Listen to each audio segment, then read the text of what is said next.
ओम नमो भगवते वासुदेवाय। आज आप पुरुषोत्तम मास महात्म के 8वें अध्याय को श्रवण करेंगे।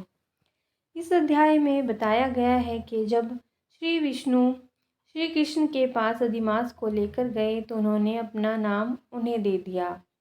तो अधिमास को वहाँ से लेकर वे वैकुंठ धाम को वापस आए। इसके पश्चात पुनः श्री नारद ने श्री नारायण से प्रश्न किया। तो अध्याय आरंभ करते हैं। श्री सूत जी बोले, हे तपोधन, विष्णु और श्री कृष्ण के संवाद को सुनकर संतुष्ट मन श्री नारद ने श्री नारायण से पुनः प्रश्न किया। नारद जी बोले, हे प्रभु, जब विष्णु वैकुंठ चले गए तब फिर क्या हुआ, कहिए। आदि पुरुष कृष्ण और हरिसुत का जो संवाद है वह सब प्राणियों को कल्याणकर है। इस प्रकार प्रश्न सुनकर फिर भगवान बद्री नारायण जगत को आनंद देने वाला वृत्त आख्यान कहने लगे। श्री नारायण बोले, इसके बाद श्री विष्णु बड़े प्रसन्न होकर वैकुंठ गए और वहाँ जाकर, हे नारद, अधिमास को अपने पास ही बसा लिया। अधिमास वैकुंठ में वास पाकर बहुत प्रसन्न हुआ और 12 मासों का राजा होकर श्री विष्णु के साथ रहने लगा। 12 मासों में मलमास को श्रेष्ठ बनाकर श्री विष्णु मन से बहुत प्रसन्न हुए और संतुष्ट भी हुए। हे मुने, अनंत भक्तों के ऊपर कृपा करने वाले भगवान युधिष्ठिर और द्रौपदी की ओर देखते हुए कृपया करके अर्जुन से यह बोले। श्री कृष्ण बोले, हे राज शार्दुल, हमको मालूम होता है कि तपोवन में आकर आप लोगों ने दुखित होने के कारण पुरुषोत्तम मास का आदर नहीं किया। वृंदावन की शोभा के नाथ भगवान का प्रिय पात्र पुरुषोत्तम मास आप वनवासियों का प्रमाद से व्यतीत हो गया। भीष्म, द्रोणाचार्य, कर्ण के भय से संत्रस्त मन आप सब लोगों ने भय और द्वेष से मुक्त होने के कारण प्राप्त पुरुषोत्तम मास का ध्यान ही नहीं किया। कृष्ण द्वैपायन व्यासदेव से प्राप्त विद्या के आराधन में तत्पर रणवीर अर्जुन के इंद्रकील पर्वत पर चले जाने पर उसके वियोग से दुखित आप लोगों ने पुरुषोत्तम मास को जाना ही नहीं। अब यदि आप यह पूछें कि हम क्या करें, तो मैं सिर्फ यही कहूँगा कि भाग्य का अवलंबन करो। पुरुषों का जैसा अदृष्ट होता है वैसा ही सदा भासता है। भाग्य से उत्पन्न जो फल है वह अवश्य ही भोगना पड़ता है। सुख, दुख, भय, कुशलता इत्यादि भाग्यानुसार ही मनुष्यों को प्राप्त होते हैं। अतः अदृष्ट पर विश्वास रखने वाले आप लोगों को अदृष्ट पर निर्भर रहना चाहिए। अब इसके बाद आप लोगों के दुख का दूसरा कारण और बड़ा आश्चर्यजनक इतिहास के सहित कहते हैं। हे महाराज, हमारे मुख से कहा हुआ सुनो। श्री कृष्ण बोले, यह भाग्यशालिनी द्रौपदी पूर्व जन्म में बड़ी सुंदर मेधावी ऋषि के घर में उत्पन्न हुई थी। समय व्यतीत होने पर जब 10 वर्ष की हुई तब क्रम से रूप और लावण्य से युक्त अति सुंदरी और आक्रांत नेत्र से शोभायमान हुई। चातुर्य गुण से युक्त यह अपने पिता की एकमात्र इकलौती कन्या थी। अतः चतुरा गुणवती सुंदरी यह पिता की बड़ी लाडली थी। मेधावी ने सदा लड़के की तरह इसे माना, कभी भी अनादर नहीं किया। यह भी साहित्य शास्त्र में पंडिता और नीति शास्त्र में भी प्रवीणा थी। इसकी माता इसकी छोटी अवस्था में ही मर गई थी। पिता ने ही प्रसन्नतापूर्वक पाला पोसा था। पास में रहने वाली अपनी सखी के पुत्र पौत्रादि सुख को देखकर इसको भी प्रिया हुई और तब यह सोचने लगी कि हमें भी यह सुख कैसे प्राप्त होगा। गुण और भाग्य का निधि, सुख देने वाला पति और सत्पुत्र कैसे होंगे। इस प्रकार मनोरथ विचारती हुई सोचने लगी कि पहले मेरा विवाह उपस्थित था, परंतु भाग्य ने बिगाड़ दिया।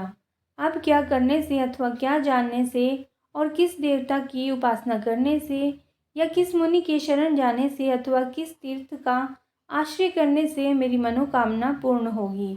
मेरा भाग्य कैसा सो गया है कि कोई भी पति मुझको वरण नहीं करता। मेरा पिता मेरे ही दुर्भाग्य से मूर्ख हो गया है। बड़ा आश्चर्य है, विवाह का समय उपस्थित होने पर भी मेरे समान वर को पिता ने नहीं दिया। मैं अपनी सहेलियों के बीच में प्रमुख हूँ, परंतु कुंवारी होने के कारण पति दुख से पीड़ित हूँ। जैसे मेरी सखियाँ पति सुख को भोगने वाली हैं, वैसी मैं नहीं हूँ। मेरी भाग्यवती माता क्यों पहले मर गई। इस प्रकार चिंता से व्याकुल कन्या मनोरथ रूप समुद्र के मोह रूप जल में निमग्न होकर शोक मोह रूप लहरों से पीड़ित हो गई। इसके पिता मेधावी ऋषि भी कन्यादान के लिए कन्या के समान वर ढूंढने के लिए देश विदेश भ्रमण करने के लिए निकले, परंतु कन्या के अनुरूप वर न मिलने से अपने मनोरथ में निराश हुए। कन्या के और अपने भाग्य से कन्यादान रूप संकल्प के पूर्ण न होने से दैवयोग के कारण बड़ा भारी दारुण ज्वर उन्हें आ गया। सब अंग ऐसे फूटने लगे जैसे समस्त अंग टूट टूट कर अलग हो जाएंगे, और ज्वर की ज्वाला से व्याकुल हुए श्वास लेते महादारुण मूर्छा से मदिरापान से उन्मत्त की तरह पैर लड़खड़ाते गिरते पड़ते किसी तरह घर में आए और आते ही पृथ्वी पर गिर पड़े। भय से व्याकुल कन्या जब पिता को देखने आई, तब तक कन्या को स्मरण करते हुए मेधावी मुनि मरणासन हो गए। भाग्य की फलरूप बल से एकाएक कांपने लगे और कन्यादान प्रसंग से उठा हुआ जो महोत्सव था वह जाता रहा। इसके बाद पहले किए हुए गृहस्थाश्रम धर्म के परिश्रम के प्रभाव से संसार वासना को त्याग कर भगवान में चित्त को लगाने लगे। उस मेधावी ऋषि ने शीघ्र ही नीलकमल के समान श्याम त्रिवली से सुंदर आकृति वाले श्री पुरुषोत्तम हरि का स्मरण किया। हे रास के स्वामी, हे राधा रमन, हे प्रचंड भुजदंड से दूर से ही देवताओं के शत्रु दैत्य को मारने वाले, हे अति उग्र दावानल को पान कर जाने वाले, हे कुमारी गोपिकाओं के उतारे हुए वस्त्रों को हरण करने वाले, हे श्री कृष्ण, हे गोविंद, हे हरे, हे मुरारे, हे राधेश, हे दामोदर, हे दीनानाथ, मुझ संसार में निमग्न की रक्षा कीजिए।